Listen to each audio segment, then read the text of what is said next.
On the button. Yeah.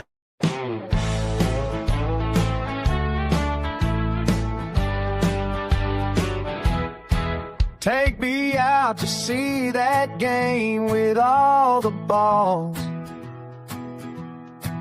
or to the wrestling ring best out of Three Falls. Donny and Randy talking wrestling and sports. We're talking the ball pit.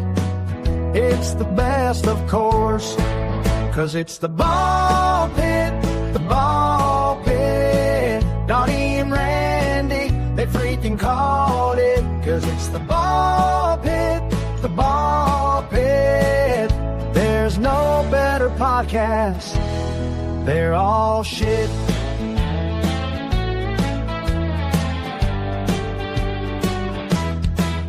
Rob watches the Lions every Sunday night. Who even know which team Paul supposedly likes? Tex likes the Cowboys, it's his only shortfall. Jason McLean, just a fan of sports ball. 'Cause it's the ball pit, the ball pit. Donny and Randy, they freaking called it. 'Cause it's the ball pit, the ball pit. There's no better podcast. They're all shit. With Randy Gilbert as our YouTube sports guy. Donny Cho knows shit about sports, but he'll try. Donny only knows wrestling and MMA.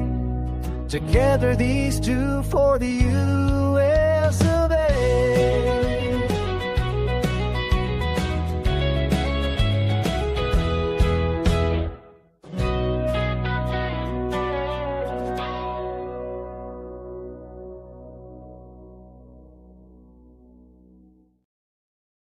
Hey. Hey. What's going on, folks? You know, I got to fix this background. The time frame up there is wrong. So obviously we're messed up there a little bit. But anyway. Yeah, we got 4 people in the chat. We're in the big leagues now, Randy. I'm telling you. And they're all on my channel. They ain't hit the other channel yet. Yeah. One of these days it'll end up going over there, but we'll see what happens between now and then. What's going on, Nemo? What's up, Nemo? Yeah, I was doing some quick looking over here, some scores and stuff, and seeing what was going on. But yeah, was there any good football weekend to be had this weekend? Well, you can't talk crap about the Cowboys a whole lot more, okay? So, you know, they just beat the crap out of Washington 44-22 today. Oh. Hell, they were ahead by 27 to, I think, 10 at the half, some credit like that.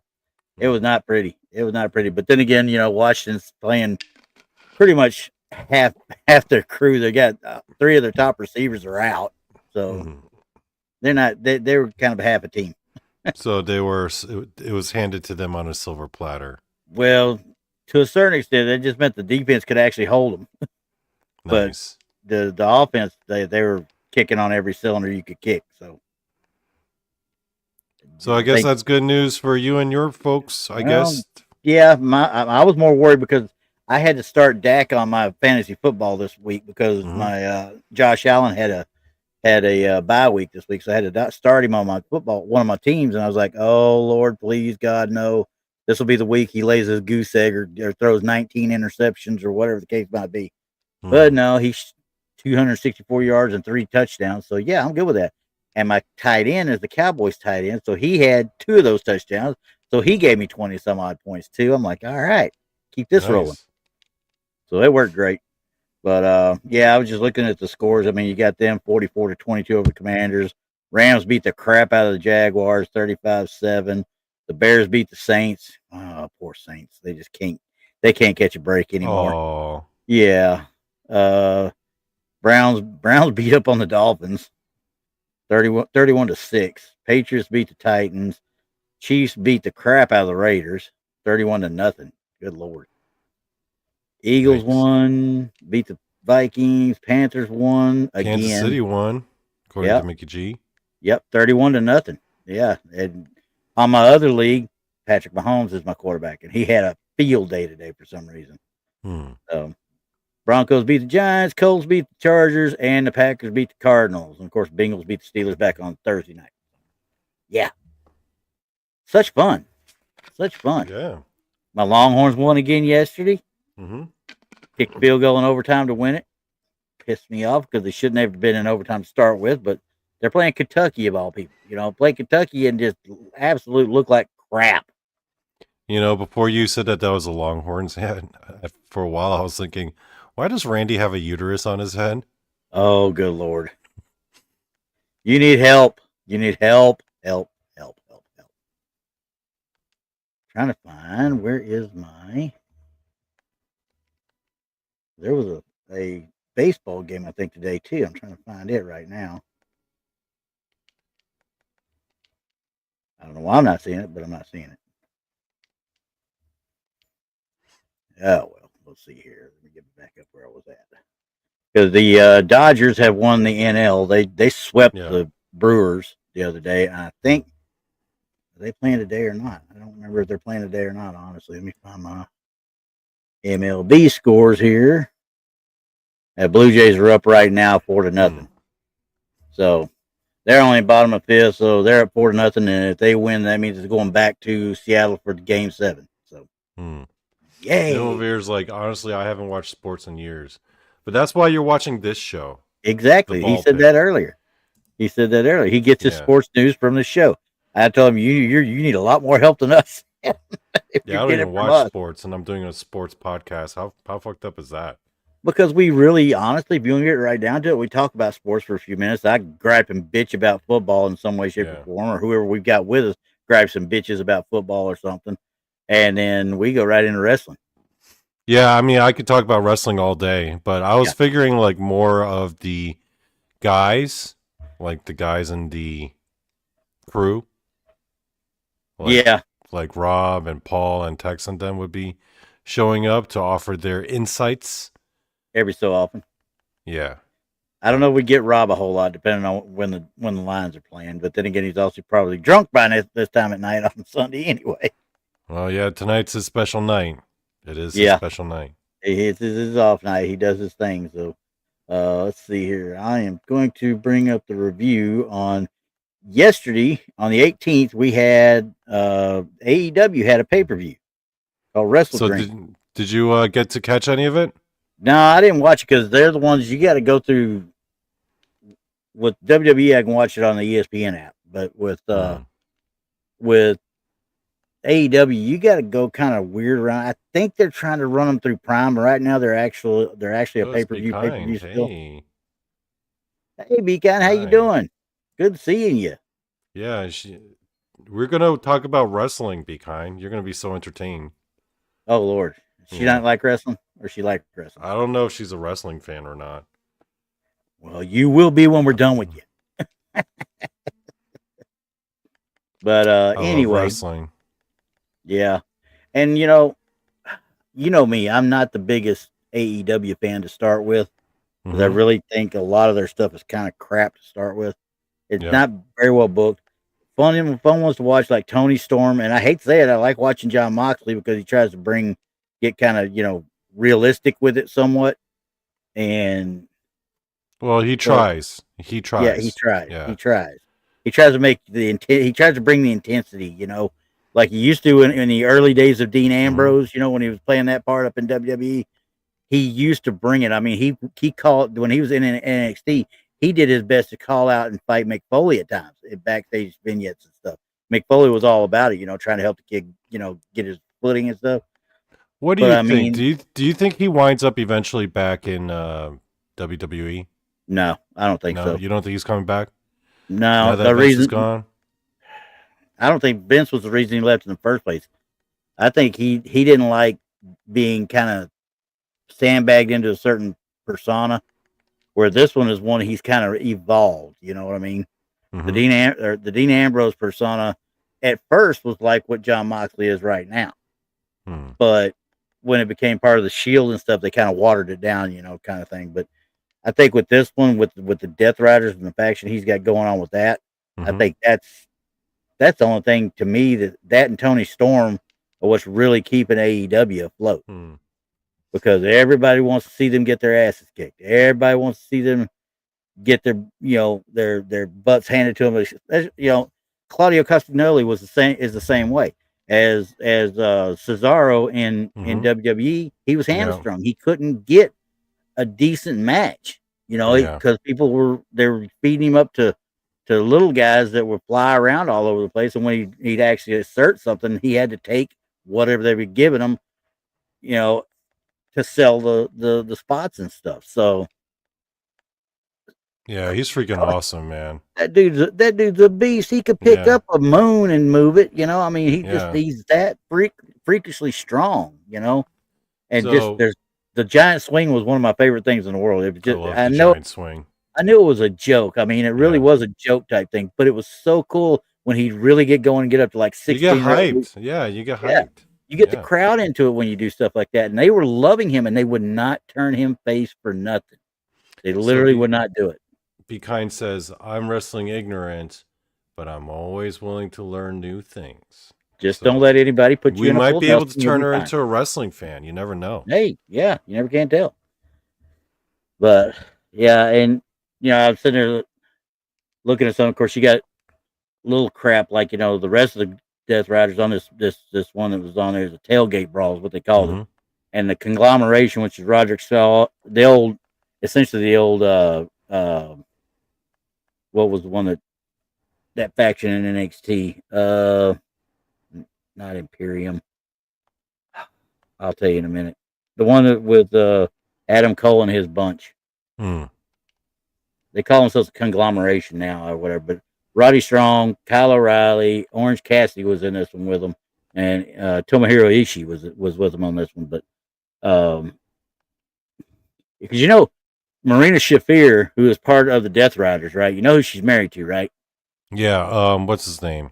Roderick Strong. Roderick Strong. Yeah.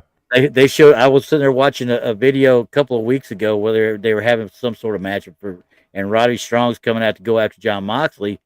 And as he falls down to get ready to go out, he's literally doing a hand and arm signal to her to direct her where she needs to stand to get in the way.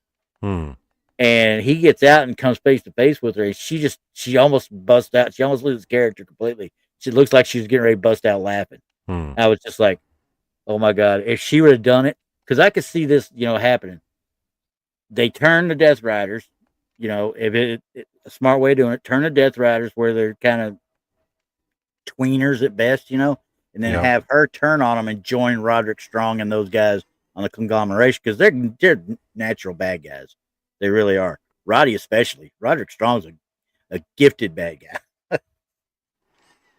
I used to watch AEW religiously, especially when it first came out. That was some good TV, man. Especially compared to what WWE was doing. Nowadays, I can't even get to watch it because I don't even have cable. Yeah, I mean, and they don't have. You can watch the replays on Max. They play the replays on Max, but it's like a day later or something like that. Be Kind was into roller derby. Oh, I used to be too. Grandpa was into roller derby. Roller derby was amazing. Roller derby used to be amazing. Hey, like pro wrestling on roller skates, basically. Pretty much. Right? I mean, they could really get hurt, but you could tell it was staged that thing. But it was God Almighty. Those girls, they get going, and it is fun to watch. Think of Glow on roller skates. Where are the rules exactly?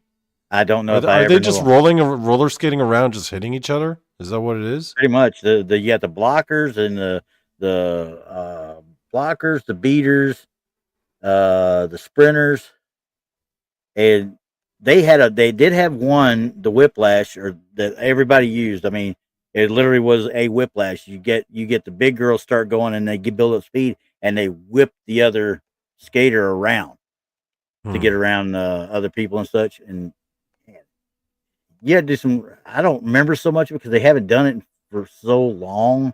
I'm just sitting there watching it back the other day. Come to think of it, it came up on YouTube on me. I was like, man, how did I watch this stuff? It was so, I shouldn't say choreographed. It was so kind of, I won't say fake because I mean they're like our guys, It's like, ugh. I like that, Smokey. I always thought I'd be a nice Christian girl at a roller derby. Maybe that's their pastime. Yes, yes, Nemo. We just enjoyed watching roller derby. We just enjoy watching them bounce into each other. Yeah, that's right, into each other. Especially the big girls, because the big girls were gifted, shall we say? We'll just say gifted. I'm gonna look up what the rules for roller derby were. Oh, good luck, because I don't think I ever knew. But here in DFW area, we would stay up and watch. 10:30 at night on Saturday nights was big time wrestling, quote unquote. It was the old Von Erich stuff, back in the late 70s, early 80s, and such. And right behind that, at midnight, was the roller derby. I don't remember the teams. I don't remember the dadgum names. I do remember Jim Croce doing the song Roller Derby Queen, though. So. Roller Derby Queen. Yeah. You've never heard that song? So wait, it's like an actual competitive event. It's not like sports entertainment, right? Where there's like storylines. Sports entertainment. It's sports entertainment, yes. Oh, so there are like storylines and stuff. A little bit. I don't remember them being a whole lot. Are there like characters? No. I mean, I'm looking at this one. This is this roller derby is full contact roller skating. This is something different than what we had. Now, I'm trying to look to see. I mean, they could get hurt. Don't get me wrong. They could really get hurt. Yeah. Okay, I'm looking at score points by having your jammer skate through the opposing team and lap them. Okay. I don't remember all this stuff, but there's a couple of videos in there that looks like they're still doing it though. So it's a real sport. I guess I'll say sports entertainment for sure, because I don't remember there being a storyline per se, other than just trying to win. The ladies had names, yes, every one of them had names, but boy, I can't remember the ones I used to watch. Hey, it's Keith. Cheers from Michigan. Hey, what's going on, Keith? We're talking about roller derby right now. Imagine that. We never thought we'd ever talk about roller derby. I never watched roller derby. It was never available to me as a kid. They're bound to have it out on. I know they got it out on YouTube, honestly. But like I said, these are all newer ones. The old ones, it looked like when they were throwing the elbows and stuff. They throw their arms up like same as what a wrestler when he gets hit. Throws the arms up and falls back and stuff. They never landed flat on their backs or anything like that, but they would go to the railing and kind of flop over type thing and that kind of deal. Yeah. But yeah, it really looks like they're still doing it in different areas. They're not doing it like they used to, obviously. These are on little halls and stuff. So flat track, they do a flat track roller derby, it looks like too now. Wow. Yeah, I think she did, Nemo. I think she did a roller derby actual show. I'd have to look it up though. Talk about Raquel Welch, that is. Wow, I never even thought we'd even start talking about this. Let's see, roller derby movies. You got Whip It, which was from 2009. A movie about roller derby. Yeah. Let's see. I got a picture here. Be Your Own Hero. The directorial debut of Drew Barrymore. Drew Barrymore directed this movie. And she played Smashley Simpson. Smashley Simpson. Nice. I like that. Now, there's another one in there. I don't know anybody watched the Umbrella Academy. But there was an Ellen Page that was on it and now became Elliot Page. She crossed over, transitioned, whatever she did. She was in there as Ellen Page then. And she played Bliss Cavender. Kristen Wiig played Maggie Mayhem. I'm just looking at some of these. I'm like, how did I miss this show? I had to have been messed up when I missed the show. Juliette Lewis plays Iron Maven.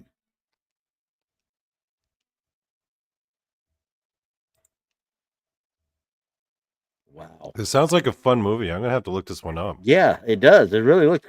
I'd never even seen it before. Like I said, I never even heard of it. I don't know how I missed this one because I'm like, wait, how do I miss a roller derby movie of all things. Yeah, Brian, I think they did. I think I saw something in the 90s when they were trying to bring it back. It just never caught back on. Even Jimmy Fallon's in it as Hot Tub Johnny Rocket. I'm going to have to watch this now. That's all there is to it. I've got to check this one out. Okay, let's see. There was also in the 70s, there was a show called Derby, which is 1970. It was a documentary about the sport and the Kansas City Bombers. Oh, Kansas City Bomber was the fictional drama starring Raquel Welch. That's one we were talking about, Nemo. It's called Kansas City Bomber. And there's another one called Rollerball, which is supposed to be loosely based on it. It's violent, futuristic type. So, but anyway, I'm gonna have to watch Whip It. Remember that Whip It from 2009, Drew Barrymore's directorial debut. And well, good for her. Got to be fairly decent because whose who else had a directorial debut on something like that? That was Penny Marshall from Laverne and Shirley. Her directorial debut was A League of Their Own with Tom Hanks and Gina Davis and them guys. So she's trying to follow in those footsteps, it looks like. I guess so. Well, Drew Barrymore can pretty much do whatever she wants now. So, but anyway, as we were speaking about the wrestling side of it, though, I'm just looking to see what was actually worth the crap on this Wrestle Dream. I mean, obviously the Death Riders match. They had Jet Speed FTR. Don't care about that. Poor FTR. They should have done better. How so? They were well regarded, well respected, very old school. I don't know. It's just, I think they were given a bum rap in the WWE. They could have done better. They had a lot of shitty booking, shitty storylines, shitty segments. Yeah. Big time. They're a great tag team. They could have come in and done what the Dudleys and the Hardys did quite easily. Yeah. You leave them together and you leave DIY together. There's two teams that could carry a tag team division for 10 years, no problem. Yeah. That's what happens when you get shitty ass booking, man. Yeah. Shitty ass fucking storylines and they gave them, they put them up against this Jet Speed bunch, that Mike Speedball Bailey, that once again, another one I ain't never heard of. I seen him one time and he's dressed like he thinks he's Rocky or something. And I'm sitting there looking at it like, well, there's no way in hell these two beat FTR. But FTR makes them look like $1 million, even though FTR ends up winning, still. But then you got a couple of women's matches. And they're, quite frankly, other than Toni Storm, Mercedes Moné, and Chris Statlander, and a couple others, I don't care for their women's division either. Yeah, their women's division for a while, Toni Storm made that division. But now it's just like, okay, it's just not, they're there, they're okay or whatever. But not nothing to write home about. And they just reformed the Jurassic Express after the last I saw that. That was a pretty good, that was one of the best production value things they did when they did that right up to bring Luchasaurus back. I'm like, that is pretty cool. And you just turn Jack Perry back to being a good guy, Jungle Boy type thing. And they took on the Young Bucks during this. And I'm trying to see what they gave it as far as they gave it a 3.5 star. It's supposed to be a spectacle type thing. And they're calling them Jurassic Extinction now. Jurassic Extinction. I think the guy had a typo. It was Jurassic Express. And he wrote Jurassic Extinction, but they won it after the chokeslam countdown to extinction. That double team finisher of theirs. But 3.5 stars, and that's more. Keith asks, is Nikki Cross ever going to wrestle a match or just stand there with the Wyatts? She did wrestle a match a while back, though. She did wrestle a match a while back when they were still on Raw. She's just kind of roaming around now because, quite frankly, it's not that she can't wrestle. The girl's a hell of a wrestler, but she can't get in there. Yeah, she can't get in there with like Tiffany Stratton or Jade Cargill and them girls out there. she's better where she is right now. If they had some oddball, maybe you throw it in. Maybe if Tamina ever comes back with and sides with the bloodline, because now, did you see Saturday or Friday night? We got more stuff going. The White Six are starting to mess with the bloodline, and the bloodline's messing with them. Yeah. Like, okay, this could get interesting if they book this right. This really could be cool. If they book it right. If they book it right. Yeah. Yeah. We'll see. Yeah, the story's gotten stale. They've got to start doing something with somebody like the bloodline or something. And Bo Dallas hasn't been around either, so it's just been those three with no mouthpiece. Those four, no mouthpiece, other than him on the damn Jumbotron this time. I mean, okay, so what's he gonna do? He's doing nothing. He just he's not even there to play Uncle Howdy, But I think they could do it, but they got because I love the teaming of Joe Gacy and freaking Dexter Loomis. That's a great tag team too. They need to work with them more and let them get over, because them working with the Street Profits has done nothing but help them. Have you noticed a difference in the booking style or in the segments from when they switched from Vince to Triple H? Like, okay, let me ask you this question. You know how Vince suddenly left because of that sex scandal, right? Yeah. And then, it gets taken over, it gets bought up by TKO, whatever, right? Yeah. Let's say if you were watching continuously, but you had no idea about any of the backstage stuff, would you have noticed a difference? I think I would, because there's a lot of those wrestlers that started to get over and stuff that I don't think Vince would have liked. He isn't. He would have just rotated the same four people like he was doing before. Yeah, but I mean, he wouldn't have done anything to bring anybody up. You know what I mean? He's done it in the past, but I think he sees these others that are coming up now. These, the walking high spots. I like to call them all. Yeah, freaking walking high spot. Yeah. And I'm like, I mean, they don't know how to get in. Jake the Snake said it the best, and Jake's not the greatest one to be giving advice to anybody, really. But he said it best. He's like, they don't make me care about what they're doing. A lot of them, when they do that kind of stuff, don't make me care about what they're doing. Right. And I think we were on that show with Brian Alvarez on here that one time, and I told him straight out. I said, I am not a Young Bucks fan. Do I respect what they can do and where they can go? Yeah, 100%. Don't get me wrong. They're not dummies, and they're not athletes. They are wrestlers. But when you start just flipping and flopping everywhere and doing stuff, I mean, it doesn't do anything for the story. Maybe you care about the story. When they became the EVPs and started being the authority figures and stuff like that, I was like, okay, now you're making me want to give a shit about somebody kicking their ass. Right. So I don't know. That's hey Jason, what's going on there? I like that. I don't know. I'm just not the biggest mark for him, shall we say. Keith, you're right, 100%. Sucks to be Jacob Fatu. Yeah, I heard he got written off. What happened there? Yeah. Well, they wrote it off like somebody attacked him back, which was supposed to be Drew McIntyre, quote unquote. But it was clearly they just wrote him off TV. Yeah, because he's got to have surgery. He's going to be out probably till the middle of 2026 now. Damn. But it's not a wrestling injury. It's something else. And I mean, the crowd loves him. I mean, that dude. Bad thing is, that when they first brought him in and he was helping Solo and he was the Bloodline, he's a bad guy and stuff like that, people were still cheering him because he had just come out of MLW. Probably that's Major League Wrestling for people who don't know the Indies, but he just come out of MLW probably 2 months prior when he signed the contract, and he was the world champion there.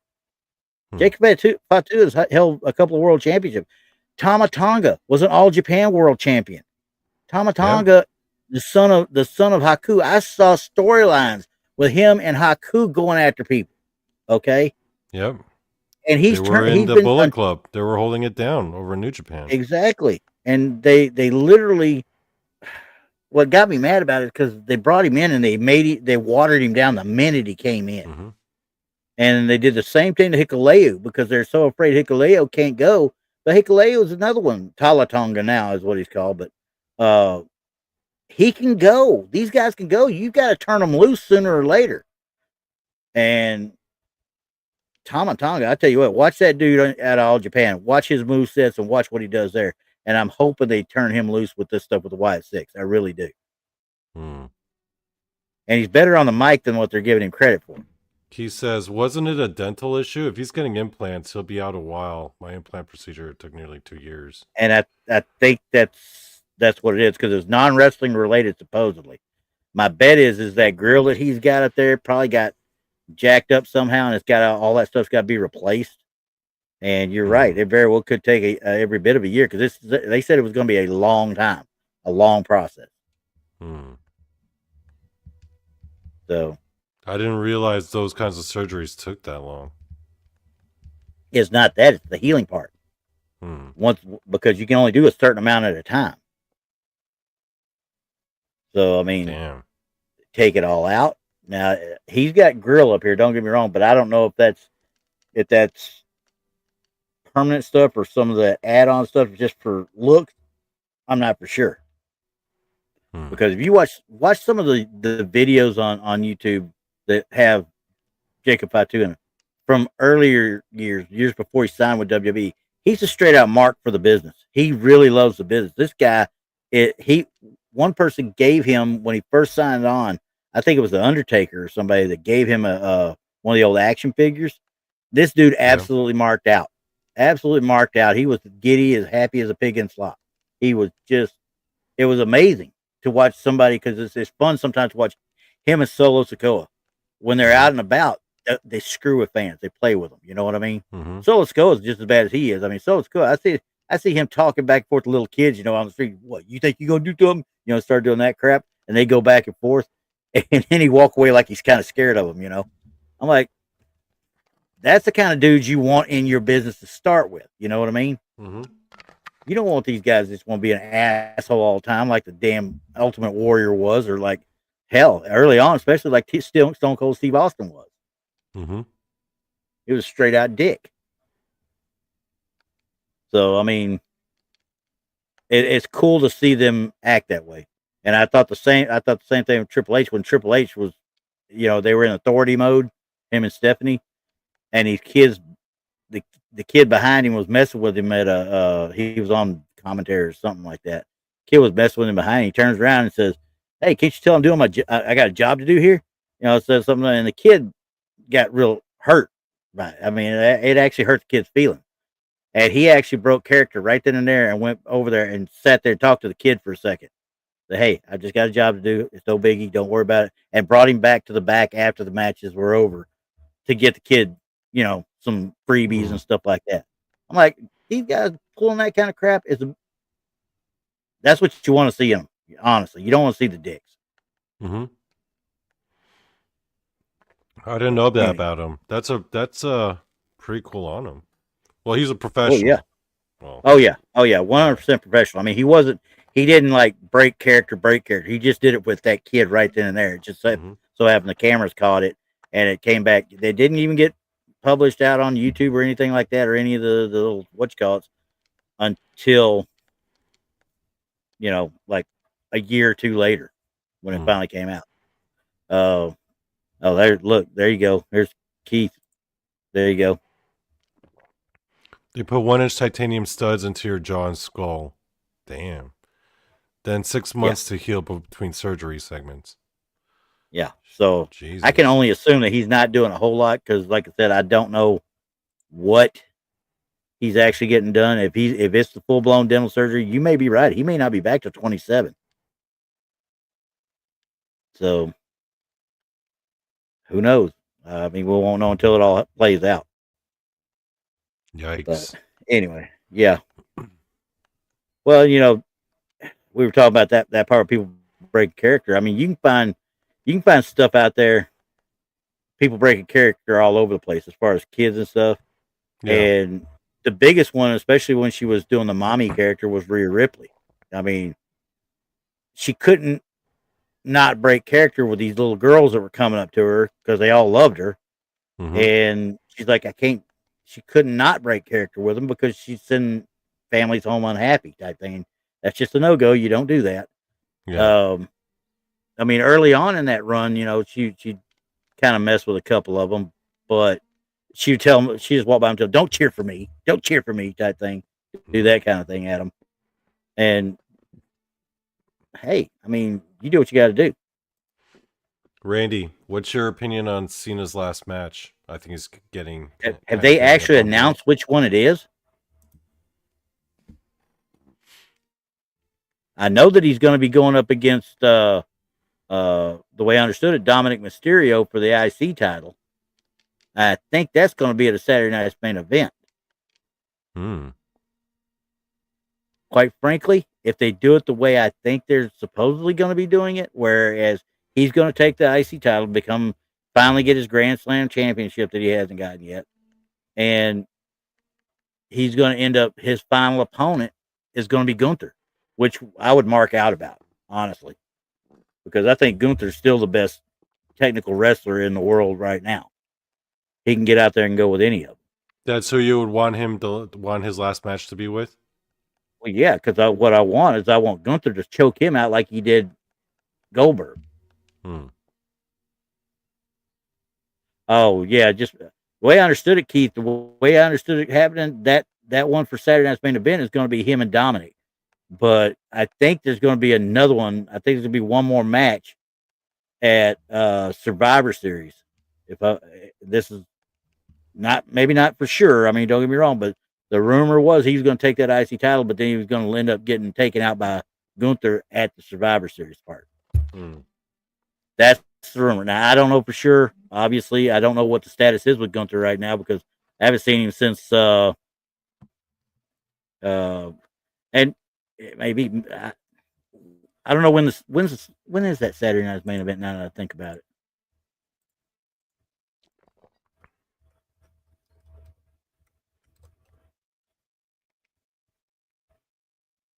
Saturday Night Main Event. Okay, what's the next one? Let's see what we got.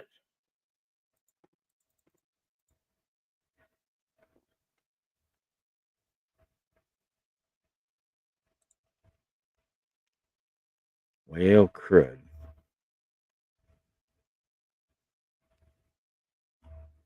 We're going to find it out here in a second. I know we got another one coming up.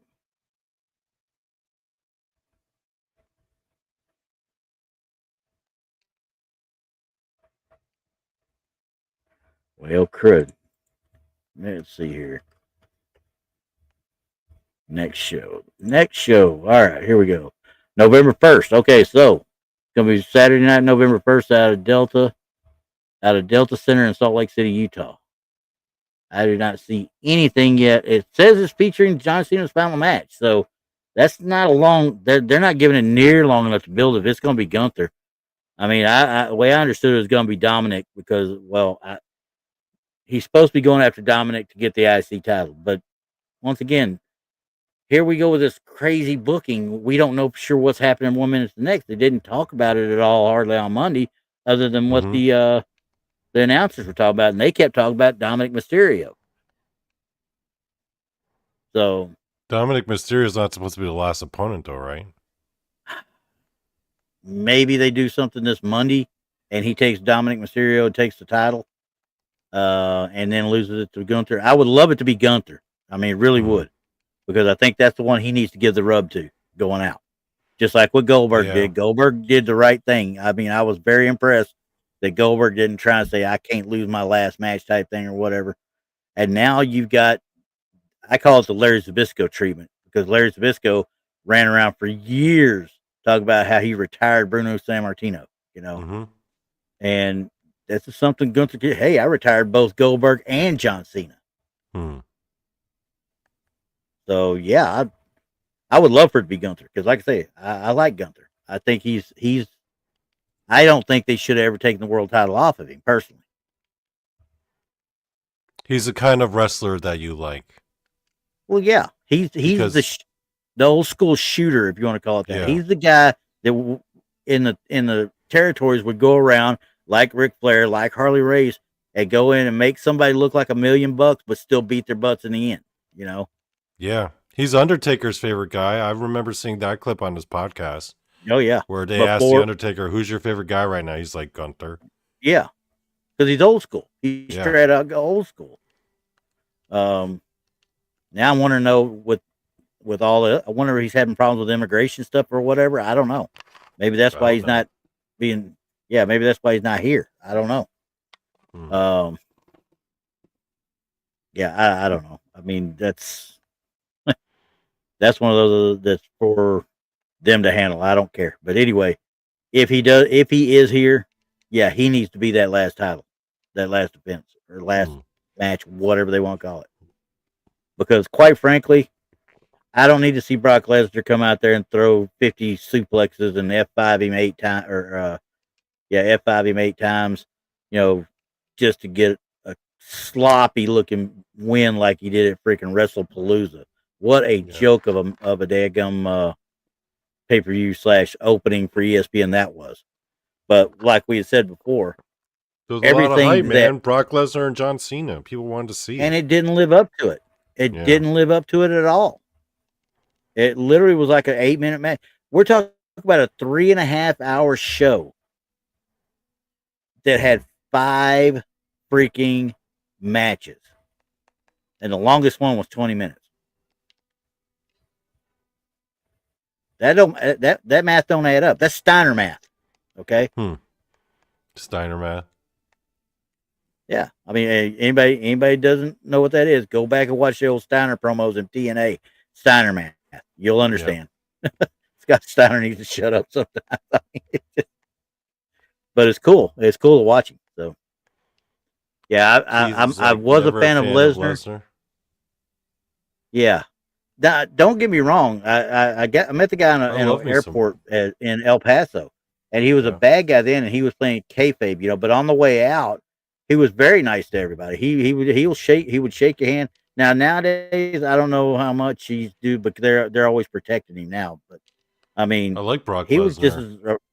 He was just nice as he could be as far as that went. And quite frankly, he obviously has a soft spot in his heart for R-Truth, because he has no problem doing anything R-Truth wants to do. I mean, he knows he's going to kick his ass, but R-Truth is one of those guys that can get Brock Lesnar to break his character. You know what I mean? Make him laugh. So now, does Brock Lesnar join Paul Heyman's bunch now with Braun and Bronson? I think that they wouldn't want him involved. I don't think Braun Breaker would want him involved for sure. That's another one that's got nothing but stardom ahead of him. Braun Breaker, because he's a total package. I mean, he can wrestle, he can throw it down, but they've once again, the booking has relegated him to throwing punches and hitting spears when he can actually wrestle. Yeah, they made him into Goldberg light. Yeah, or the new Goldberg, basically. It's got like 3 moves, and he's got an amazing looking spear, though. Oh yeah, he's got one of the better ones. But look at him in NXT when he was NXT champion. That's a different kid than what's wrestling right now. Yeah, he could do anything in the ring there. So that's another one I see coming up real quick, especially to the SmackDown side. Obafemi. Who, in your opinion, was the best like big man wrestler, or your favorite big man wrestler? Well, honestly, of course, I always was an Andre Mark, but obviously later years he was a shell of himself. Same thing with Big Show. Big Show, he was very athletic for a big guy. But if you talk about a true athletic big guy, it's a toss up, really. Kane and the Undertaker, because the Undertaker does shit that was not done by somebody 6'10" ever, except for a 6'8" Don Jardine, who was the original spoiler. I mean, and from what I understood when I was reading on some stuff, I think he actually studied a little bit and trained a little bit under Don Jardine. That's why he learned that old school move and all that other stuff, you know. But hell, Undertaker's got 2 replacement knees now, I think already. So yeah. But as far as Keith is saying people, Seth Rollins injury, rotator cuff. Yeah, I think the way I understood it was rotator cuff, but it's a severe rotator cuff from what I understand. To the point that this surgery, they don't know exactly what they're looking at until they get in there because of how bad it is on the MRIs. Oh now, man! If it would have been something along the lines, people say, "Oh well, he's going to do the same thing he did before SummerSlam with the knee. He's going to act this. He's going to act that. He's just playing it." Well, not when you got the 2 that you were there with, you know, turning on you. That they had to get you out of the way quick because you needed to be fixed. Right. So now what are they going to do with Becky Lynch now, though? That's the other question. You know, because she was all hot and heavy into that too, you know, for a while. They're going to put her in singles run. Well, they got to. Well, she's still the women's intercontinental champion, so they got to do something with her. And then you got who AJ Lee, you know, I mean, she's back, but she's there for 1 match. And did she just come back for the 1 match and that's it? I mean, what's going to happen with her? Yeah, agreed, Keith. It's never a guarantee, especially on a rotator. I mean, but we're going to hope he's better because, you know, as much as I hate listening to Seth Rollins talk sometimes, he's still one of the best. He can drag a good match out of anybody. He really can. So yeah, he's one of the best. And now they're trying to. It looks like they're trying to tease a heel turn with Cody, though, based on what happened Friday night. He gets in there and quote unquote, was fighting Drew McIntyre. Grabbed the belt and bashed him over the head with it. Yeah, I'm like, I don't know what they're doing with him either. I mean, they're confusing me of the way they want to book people.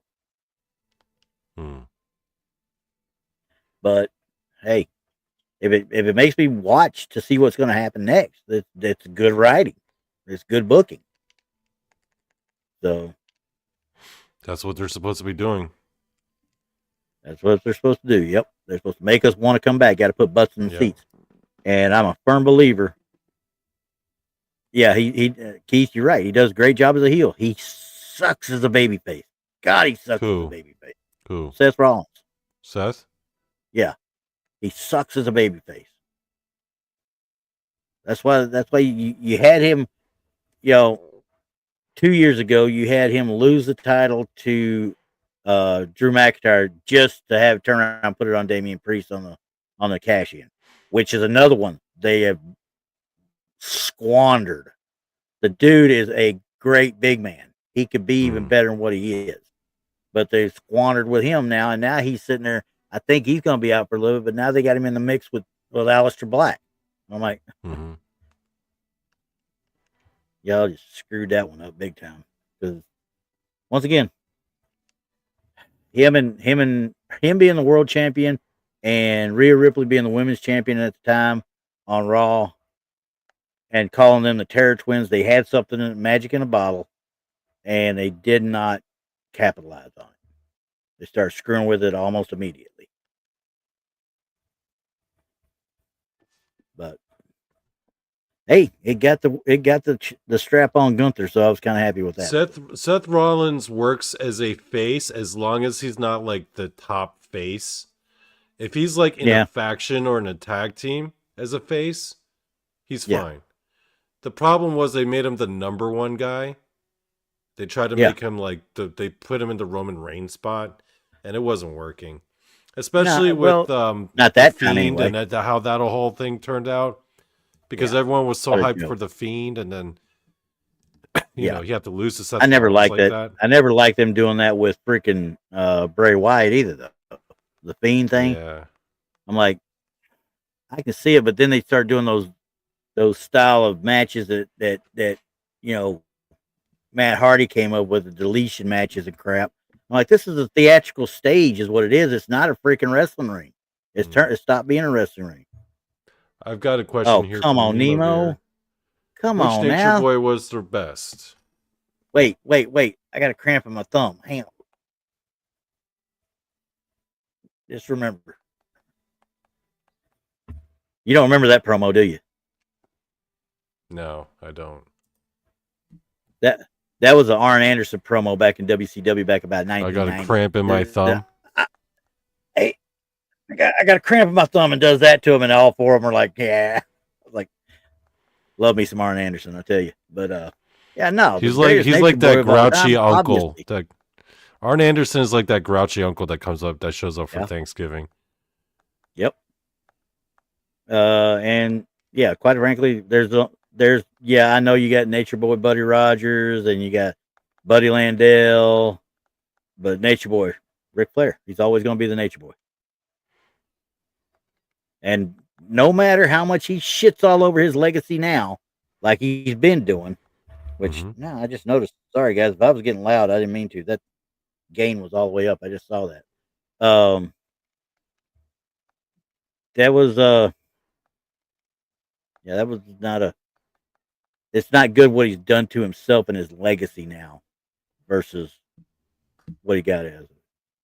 Keith says, I like for Braun Breaker to turn face, but he needs more finishers than the spear. I don't know. You could get a lot of mileage out of that spear. He has a ton of potential. Yeah, I'm with him though. I think everybody in their dog does a spear. But that's like getting real common.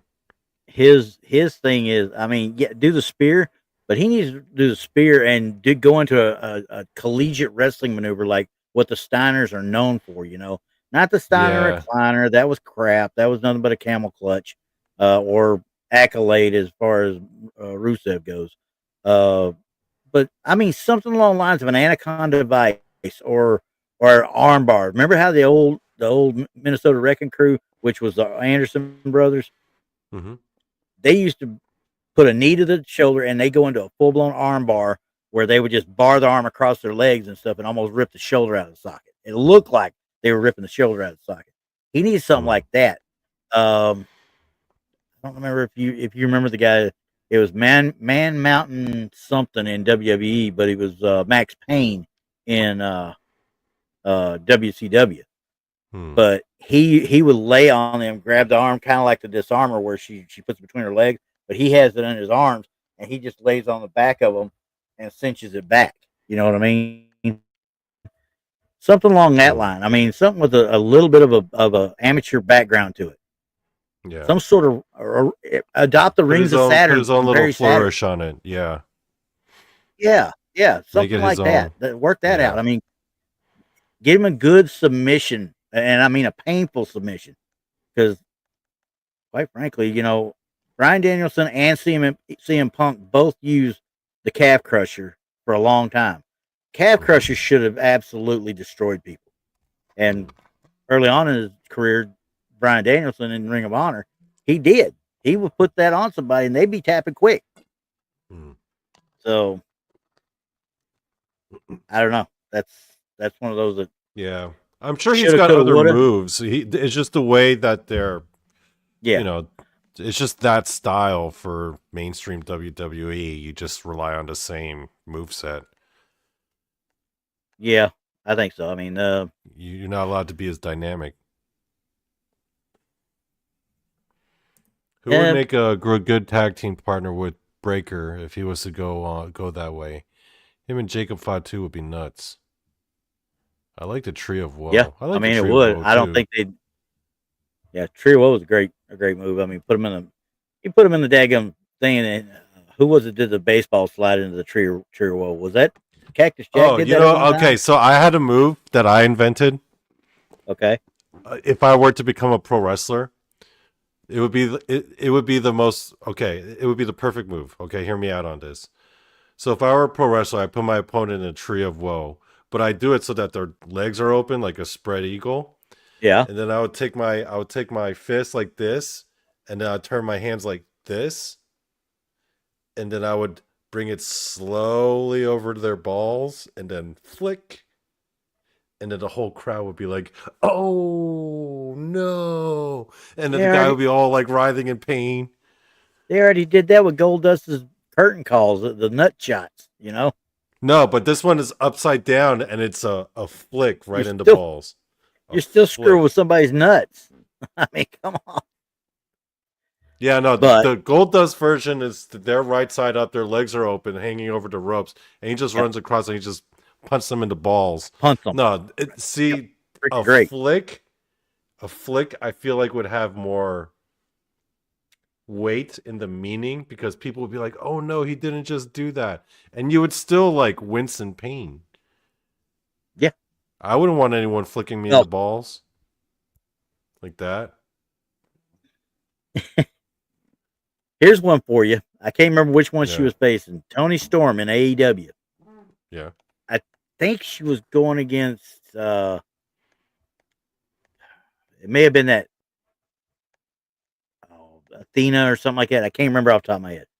But she had her upside down like she's going to do a tombstone, right? Mm-hmm. And she literally is sitting there, spread leg, right in her face. She looks at her, goes, looks down, looks right at the camera, and goes, starts chowing down. I'm just like, I died laughing so hard. That would be so disrespectful, Donnie. I think so. You ain't flicking me in the nuts. We're gonna fight if that's the case. Bang. Right in the balls.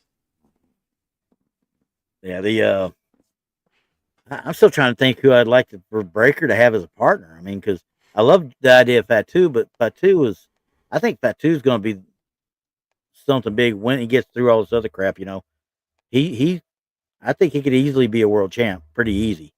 He's already been one in other places, obviously, but Bronson Reed needs to be part of the bloodline. I think he needs to be fed over there to that.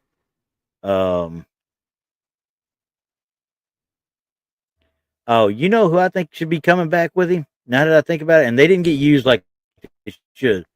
The Brutus Brothers or whatever they call. I can't remember. It was what the hell?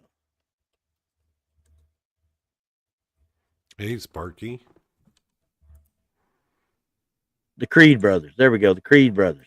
Brutus and Julius Creed. Mm-hmm. They used to have that the finishing move when you hold him up and they do the Brutus ball where the guy would come up a cannonball into the guy in a suplex position or whatever. Yeah. They're amateur wrestlers too.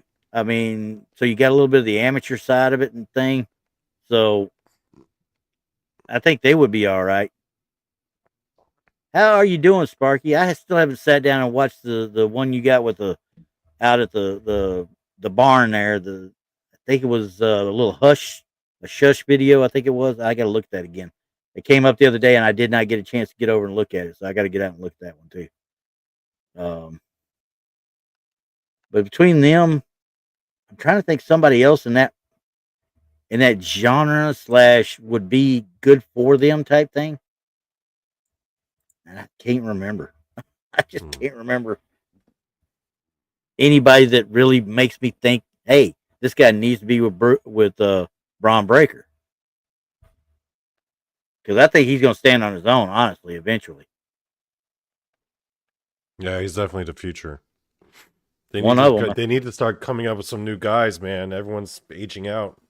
Yeah. I mean, quite frankly, I could easily see in the next year to 2 years, Breaker and Gunther running one side, and Obafemi and help. Quite frankly, could even be Trick Williams. Bring him up, but Joe Hendry is no longer part of TNA, the way I understand it. I think he's coming full blown to NXT as well. But hell, you bring those guys in. I mean, it's new blood. It's straight out new blood. I don't get me wrong. I'm glad AJ Styles is doing it right. I'm glad Cena's doing it right. They're finally going out and they're giving people rubs. They're doing this stuff right and going with class. The ones that don't want to go out with class are the ones I'm just like, God dang it, dude. You got to get out the way. Lesnar's just Lesnar. I ain't even counting him in the mix. But you've got Obafemi. Then you got those young bucks. I mean, Ethan Page, Ricky Saints, which used to be Ricky Sparks over in AEW. Jordan Grace is going to come up to the main roster pretty soon too. So, yeah, the Fae Force. You're right, Sparky. That's the one I was talking about. Okay, yeah, because I got to get back over and listen to that because I saw the notification come up. I didn't get over there for it though. Anyway, that went into my paranormal realm there. Anyway, but yeah, no, I really think they got some really good matches coming up with Breaker and Gunther. They could really be used. Breaker would fit right into the babyface. Gunther cannot be a babyface. No, he cannot be a babyface. He has done too much work to establish himself as the ring general, and you can't let him diminish that. You know what I mean? I miss Fat Gunther. To a certain extent, when he was still Walter. Yeah, when he was Walter. And he was more vicious then than he is now, though. Yeah, he was vicious back then. He was a vicious bastard. You ever watch any of his old the stuff from the UK matches? Yeah. And the stuff from the WWE when it was just WWE UK there. Yeah. Even in that, he was vicious. That power bomb he used to give people was equivalent to Vader's power bomb. Quite frankly. Anyway, we've gone a little over an hour, Randy. I'm ready to call it. Yep, I'm ready to go to bed. Yeah, I'm ready to go to bed. All right. Any final thoughts or words or any departing messages to our viewing audience before we vamoose? Oh, well, they finally did something right in AEW. They finally turned Samoa Joe, completely heel. Nice. And his faction, the Ops. I love Samoa Joe. Love me Samoa Joe. You can't go wrong with Samoa Joe. And he's got one of the best interviews out there, especially when he's trying to make you look like an idiot. Yeah. So, yeah, Samoa Joe. That's my part of the week. Thank you, Samoa Joe, for becoming a heel again. And thank you all for watching. We'll see you next week, and you all have a good night. All right. Laters.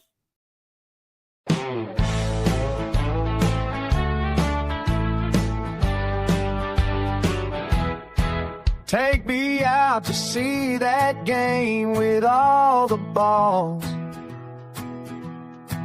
Or to the wrestling ring, best out of 3 falls. Donny and Randy talking wrestling and sports. We're talking the ball pit. It's the best, of course. 'Cause it's the ball pit, the ball pit. Donny and Randy, they freaking called it. 'Cause it's the ball pit, the ball pit. There's no better podcast. They're all shit.